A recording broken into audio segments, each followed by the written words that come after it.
Los ministros de Relaciones Exteriores de la Unión Europea se reunieron este lunes en Kiev en una reunión histórica para mostrar su apoyo duradero a Ucrania, que aspira a integrar el bloque de los 27. El encuentro se produce en plena pero lenta contraofensiva de Kiev a la invasión rusa. Con esto comenzamos. Los saluda Silvia Cabrera desde Berlín. Titulares. A pesar de las divisiones internas y las tensiones, Bruselas asegura un apoyo permanente a Ucrania. Los ministros de Exteriores del bloque se reunieron con el presidente Volodymyr Zelensky y evalúan una ayuda de más de $5.000 millones para Kiev. Comienza en Nueva York el juicio por fraude contra Donald Trump, sus hijos mayores, sus empresas y ejecutivos de la organización Trump. El expresidente aseguró que el caso tiene que ver con la interferencia electoral. Y Argentina amaneció con la resaca del debate del domingo entre los 5 candidatos presidenciales. La economía fue el tema central de la discusión. Ningún candidato resultó ganador, por lo que la mirada está puesta ahora en el próximo debate del fin de semana en Buenos Aires.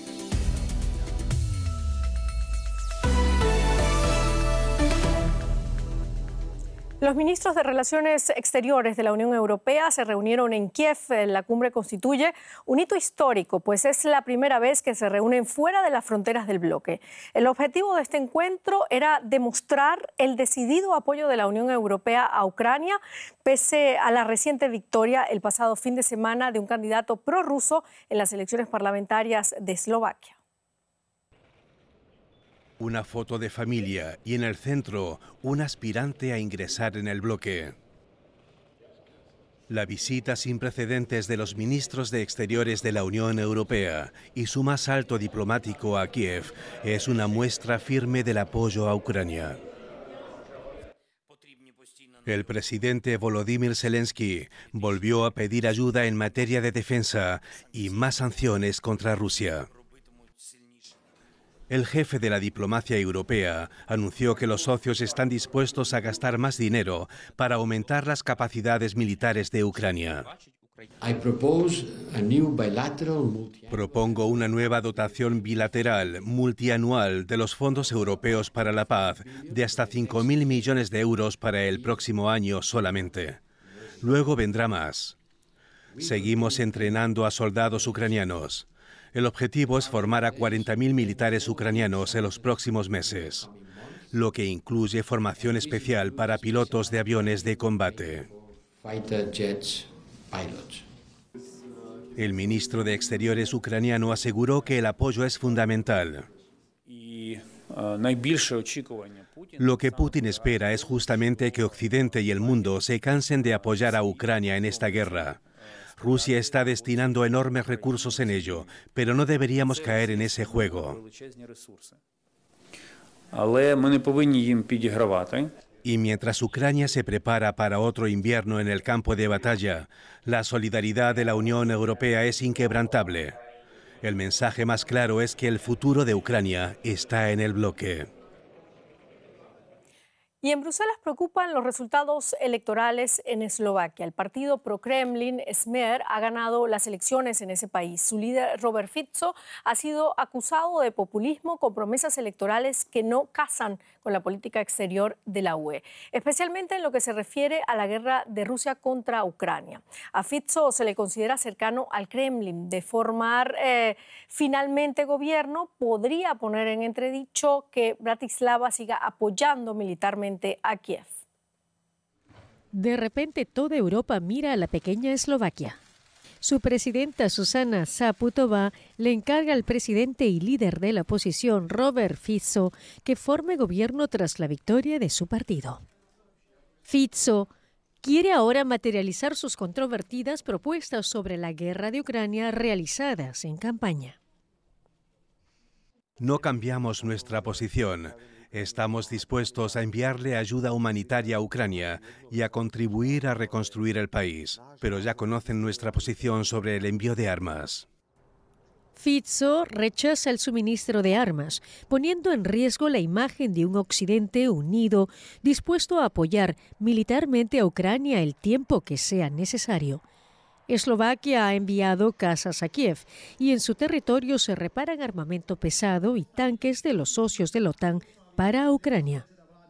Durante la campaña, los rivales le acusaron de estar beneficiando al agresor ruso. Nos encontramos ahora en una situación en la que cualquier político en Europa que tiende a contemplar la soberanía de su país y protege los intereses de su país es susceptible de ser etiquetado de prorruso. Es totalmente absurdo. Pero lo cierto es que el retorno de Fico puede favorecer a Putin tanto por la suspensión del envío de armas a Ucrania como por las tensiones que podría generar entre los aliados de Kiev. La persona que podría evitar este escenario es Michal Šimetska, jefe de la centrista Eslovaquia progresista, que lidera el gobierno en funciones. Hay dos opciones posibles. Una es un gobierno liderado por el señor Fico y la otra es una coalición de Eslovaquia progresista y otros socios que sumen más de 80 escaños en el Parlamento. Pero respetamos que la presidenta le otorgue primero el encargo al señor Fico. Nuevas dudas sobre las aspiraciones de gobierno de Fico salieron a la luz este lunes tras haber recibido el encargo. Eslovaquia acusó a Moscú de injerencia en el proceso electoral y llamó al embajador ruso a consultas. Europa seguirá muy de cerca la formación de gobierno en Eslovaquia. Y Nueva York arrancó el juicio civil contra el expresidente estadounidense Donald Trump, acusado junto con 2 de sus hijos de fraude continuado durante años en la organización Trump. El expresidente llegó este lunes al tribunal en medio de un fuerte dispositivo de seguridad. Ante los medios, en la Corte Suprema Estatal, volvió a insistir en que el juicio forma parte de una caza de brujas contra él, con la intención de perjudicar su imagen de cara a las elecciones del 2024, en las que parte como favorito republicano. El caso fue abierto por la Fiscalía de Nueva York. Tanto Trump como sus hijos Eric y Donald Jr. y otros socios están acusados de inflar el valor de los activos de la organización Trump para obtener ventajas económicas. Y conectamos ahora con el periodista Argemino Barro en Nueva York para más detalles. Argemino, antes de entrar en el tribunal, Trump aseguró que el caso tiene que ver con la interferencia electoral. Dice que es una caza de brujas. Son los mismos ataques que ha hecho contra las 4 acusaciones penales en su contra. ¿Sigue la defensa manteniendo esos argumentos?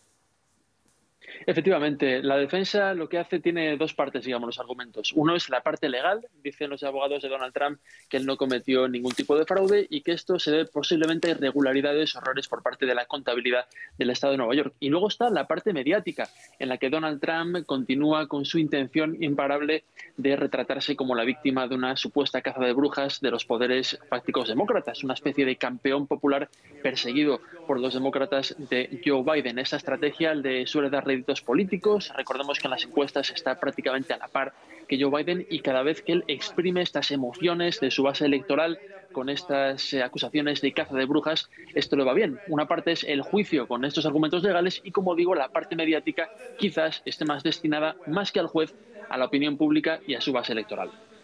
Lo cierto, Argemino, es que Trump y sus empresas podrían verse obligadas a pagar fuertes sumas de dinero en concepto de daños y perjuicios por los beneficios que supuestamente obtuvieron por medio del fraude. ¿Qué está en juego en este juicio realmente y cuáles podrían ser las consecuencias? Bueno, hay varios elementos. Donald Trump está acusado concretamente de 7 cargos relacionados con este presunto fraude al haber hinchado supuestamente el valor de los activos para conseguir recabar hasta $1.000 millones en prebendas. Uno de estos 7 cargos fue aceptado por el juez, por eso le han retirado a Trump los certificados para hacer negocios en Nueva York a 10 de sus empresas. Y luego, si este juicio llega al final y Donald Trump es condenado, recordemos que es por lo civil, con lo cual no hay posibilidad de que vaya a la cárcel, pero si es condenado puede tener que pagar una multa de $250 millones y también se le puede quitar estos certificados o licencias para hacer negocios en Nueva York durante 5 años. Así que no iría a la cárcel, pero sus negocios y su imagen de marca de constructor, de empresario, se verían gravemente dañados. Muchísimas gracias, Argemino Barro, desde Nueva York, por este análisis. A vosotros. Seguimos con otros temas. Esta semana se empiezan a anunciar los ganadores de los premios Nobel de este año y el primero en darse a conocer ha sido el de medicina. El galardón recayó en la investigadora de origen húngaro Katalin Karikó y en el científico estadounidense Drew Weissman por el desarrollo de las vacunas de ARN mensajero contra la COVID-19. El premio Nobel de Medicina ha reconocido a lo largo de su historia hitos pioneros en el campo de las ciencias como los descubrimientos del ADN, la insulina o la penicilina. Vamos a la economía ahora, Andrés Blumenkranz. ¿Qué tal, Silvia? Nos vamos a Estados Unidos a hablar de criptomonedas porque el esperado juicio contra Sam Bankman-Fried, el fundador de la plataforma de intercambio de criptodivisas FTX, arranca este martes con la selección del jurado. Se espera que la acusación exponga en este caso de tal modo que demuestre que Bankman-Fried robó miles de millones de dólares de FTX para crear su fondo de inversión, para adquirir propiedades inmobiliarias y para donar ilegalmente millones de dólares a las campañas de los dos principales partidos políticos de Estados Unidos. Bankman-Fried fundó FTX en 2019. En su punto álgido ostentaba una fortuna de 26.000 millones de dólares. De ser declarado culpable podría enfrentarse a una pena máxima de 20 años de prisión. En Estados Unidos se siguen sintiendo los efectos de la huelga automotriz. General Motors ha anunciado el despido definitivo de 160 trabajadores de sus plantas de Indiana y Ohio. Toda esta situación se agravó el viernes cuando las huelgas del sector automotor se ampliaron a dos plantas más de las compañías Ford y General Motors, las dos afectadas además de Stellantis, las llamadas tres grandes de Detroit. Los sindicatos dicen que las compañías no muestran ninguna disposición a avanzar en estas negociaciones y su presidente anunció la ampliación en un mensaje por Facebook. Con esta ampliación, unas 25.000 personas en los tres grandes fabricantes de autos de Estados Unidos están ahora en huelga. Las mañanas de casi la mitad de la vida de Jeff Joly han sido así. Prepararse para su trabajo, que le ayudó a criar a sus dos hijos y comprar una casa, su porción del sueño americano. Hoy, el trabajador de la cadena de montaje se dirige al piquete. Antes significaba que podías salir del instituto y ganar un sueldo de clase media y sacar a tu familia adelante. Creo que la avaricia corporativa está ahogando a la gente normal que intenta vivir. Tenemos que recuperar el nivel de vida que solíamos tener. Se refiere a las condiciones hasta la crisis financiera de 2008.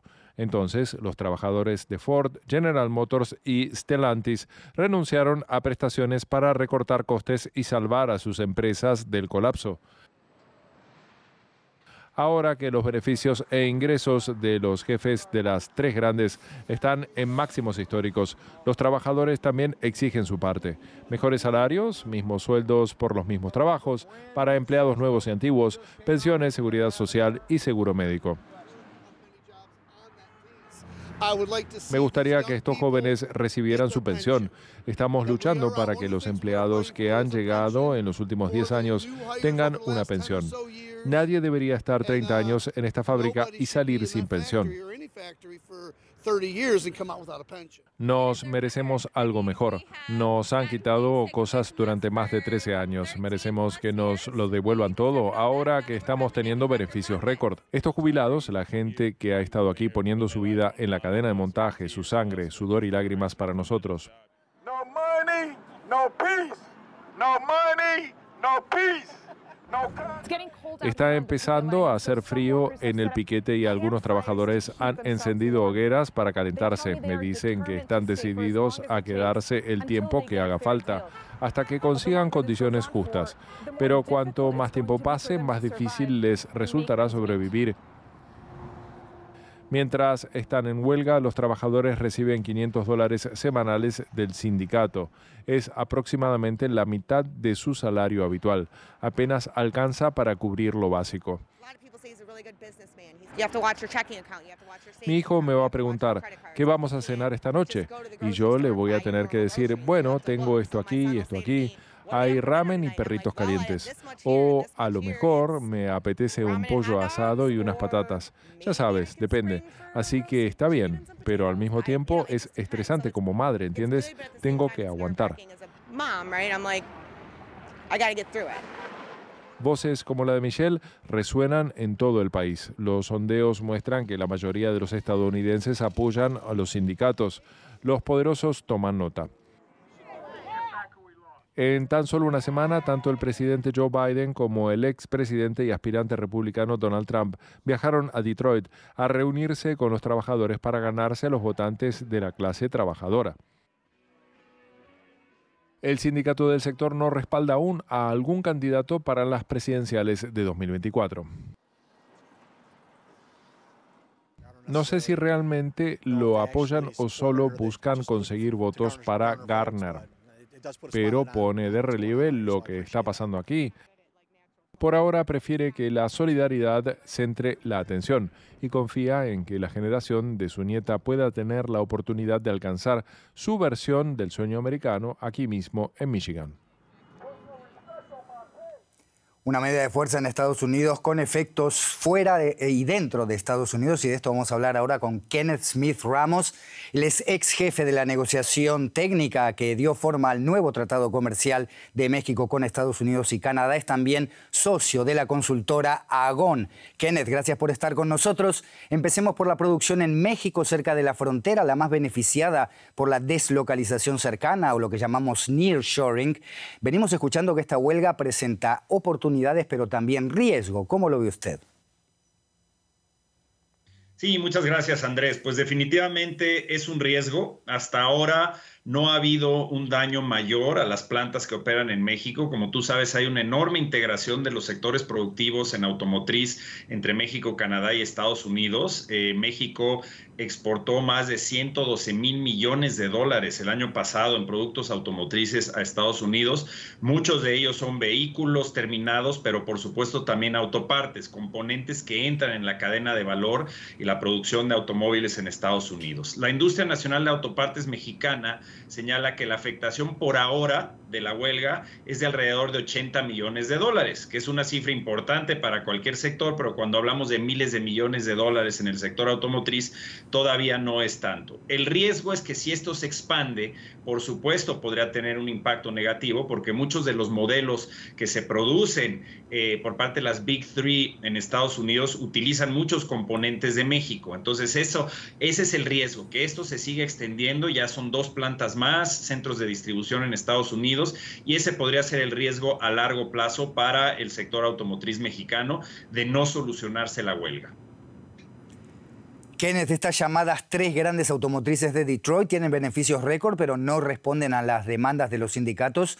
Argumentan que necesitan este dinero para asegurar innovación y viabilidad en la era de la electromovilidad. ¿Es esto así o no es esta huelga un síntoma de tensión en lo que venimos viendo en el mercado laboral desde el fin de la pandemia? Esto es crecimiento del empleo con estancamiento de los ingresos.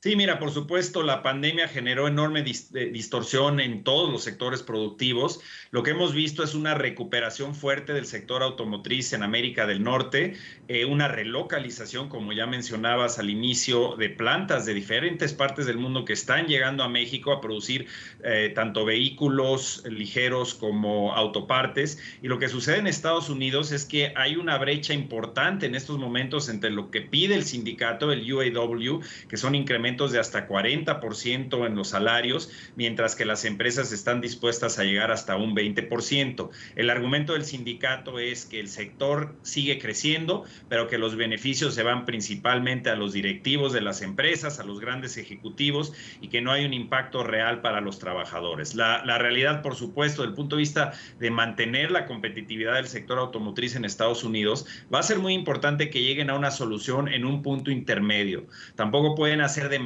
costoso toda la mano de obra en Estados Unidos, porque las empresas finalmente podrían decidir localizarse en otras regiones del mundo, y eso por supuesto puede causar un daño a la región en términos del crecimiento de la industria automotriz, y sobre todo ante la posibilidad de que la región norteamericana se convierta en el gran hub, en el gran centro de producción de las grandes marcas de vehículos eléctricos de aquí a los próximos 25 años.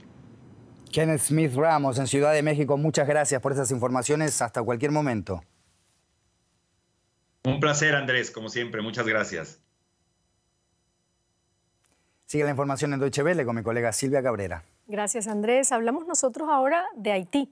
El Consejo de Seguridad de Naciones Unidas adoptó este lunes una resolución que permitirá el despliegue de una fuerza multinacional para hacer frente al deterioro de la seguridad en el país. Kenia liderará el contingente, tal y como se ofreció hacerlo a finales de julio.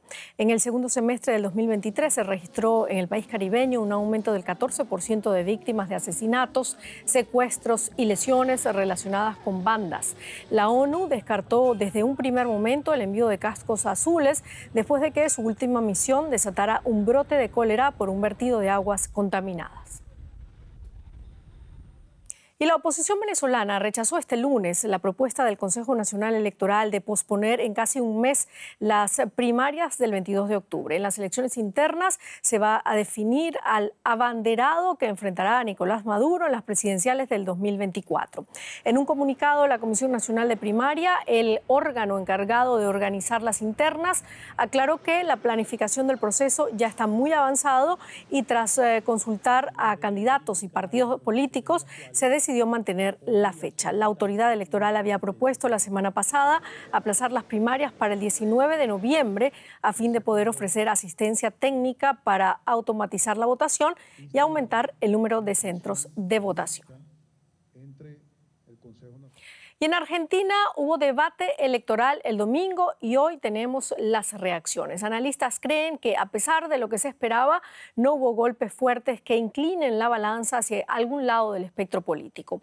La economía, eso sí, estuvo en el centro de la discusión. Propuestas para combatir la inflación, la fuga de divisas, la dolarización de la economía o la eliminación del Banco Central dominaron este primer debate previo a las elecciones del 22 de octubre. Solo quedan unas semanas para las elecciones presidenciales y en Argentina se vivió el primer debate oficial. Los 5 candidatos, Miriam Bregman, Sergio Massa, Patricia Bullrich, Juan Schiaretti y Javier Milei, discutieron principalmente sobre economía y derechos humanos. ¿Por qué inventan estas cosas? Sergio Massa, candidato oficialista y ministro de Economía del actual gobierno, fue increpado por varios candidatos que lo señalan como responsable de la crisis económica del país. Argentina tiene una inflación interanual de un 124% y un 40% de la población bajo la línea de la pobreza. Massa se disculpó. También tengo claro que los errores de este gobierno lastimaron a la gente y por ellos, aunque no era parte hasta asumir como ministro de Economía, pido disculpas. El contexto económico de Argentina estuvo presente en gran parte del debate. La candidata de la derecha tradicional también se refirió al principal problema económico del país en sus 2 minutos de intervención. De los sueldos que no alcanzan, del dinero que no te sirve, de los jubilados que están por abajo de la línea de pobreza. Conmigo esto se acaba. Voy a borrar del mapa la inflación. Sin embargo, no dio detalles de cuál sería su propuesta económica. Massa la interpeló por ser poco clara y Milei la acusó de improvisar. También se abordó el tema de derechos humanos, elegido por voto de los ciudadanos. Ahí Milei señaló que durante la dictadura argentina en los 70 hubo una guerra en vez de un plan de operaciones ilegales contra la actividad subversiva, como determinó la justicia. El candidato dijo que esto fue un exceso y negó los crímenes de lesa humanidad. Las fuerzas del Estado cometieron excesos. Además, cuestionó la cifra de 30.000 desaparecidos, que es un consenso social basado en estimaciones de organismos de derechos humanos. No fueron 30.000 los desaparecidos, son 8.753. Por otra parte, estamos absolutamente en contra de una visión tuerta de la historia. Milei se refirió así a la cifra de 1984 de la comisión CONADEP. La candidata de la izquierda, Miriam Bregman, señaló al respecto que no naturalizará la vuelta de las ideas negacionistas y que hablen de libertad quienes justifican secuestros y los campos de concentración. Bregman también se refirió a que el concepto de libertad económica de Milei era más un sálvese quien pueda. Y en Ecuador ya están en la recta final para el balotaje del próximo 15 de octubre. Los 2 candidatos a la presidencia, Luisa González y Daniel Noboa, expusieron sus planes de gobierno en el único debate electoral que se ha realizado. Y a pesar de la ola de violencia en el país, ambos acudieron sin chaleco antibalas bajo estrictas medidas de seguridad. Recordemos que el pasado 9 de agosto el candidato presidencial Fernando Villavicencio fue asesinado en Quito cuando salía de un mitin político. Los temas de inseguridad y la crisis económica volvieron volvieron a estar en el centro de las discusiones, aunque sin mayores precisiones por parte de ambos candidatos. Según los últimos sondeos, Noboa, un millonario de 35 años, supera por más de 11 puntos en intención de voto a González del movimiento correísta Revolución Ciudadana. Gracias, señores de la prensa. Gracias, Ecuador. Nos vamos ahora a Francia, en especial a París, que está sufriendo una plaga de chinches que se manifiestan sobre todo en las tapicerías de los asientos del transporte público, como trenes o aviones, e incluso en cines y hospitales. La Ciudad de la Luz está en alerta. Las autoridades francesas prometieron decretar nuevas medidas con el fin de tranquilizar y proteger a los ciudadanos a 10 meses de la celebración de los Juegos Olímpicos. Solo con verlo provoca comezón. Los chinches no solo están en los colchones, sino en todo París, en salas de cine, hospitales e incluso trenes. Antes de sentarme, reviso mi asiento, lo toco para estar seguro de que nada me pique. Tuve que tomar el tren esta mañana y me estresó la idea de encontrar alguno. Y tuve mis dudas. Escuché que había chinches en los cines, en todas partes. Llegué y me senté como todos, pero entonces me empecé a preocupar. No puedo decir que me traumatizara, pero le estuve dando vueltas. Según las autoridades, los chinches invadieron 1 de cada 10 hogares franceses entre los años 2017 y 2022. Y a tan solo meses de los Juegos Olímpicos buscan exterminar estos parásitos chupasangre. Solicito al Ayuntamiento de París que tome conciencia sobre la lucha contra los chinches de cara a los Juegos Olímpicos. Hay que saber cómo prevenirlos y cómo deshacerse de ellos. Los chinches solo miden unos milímetros. Suelen anidar en los colchones y salen por la noche para alimentarse de sangre humana. Sus picaduras pueden dejar grandes sarpullidos y provocar una intensa picazón. Las ventas de productos contra los chinches aumentaron considerablemente. Los parisinos intentan por todos los medios liberarse de estos pequeños monstruos.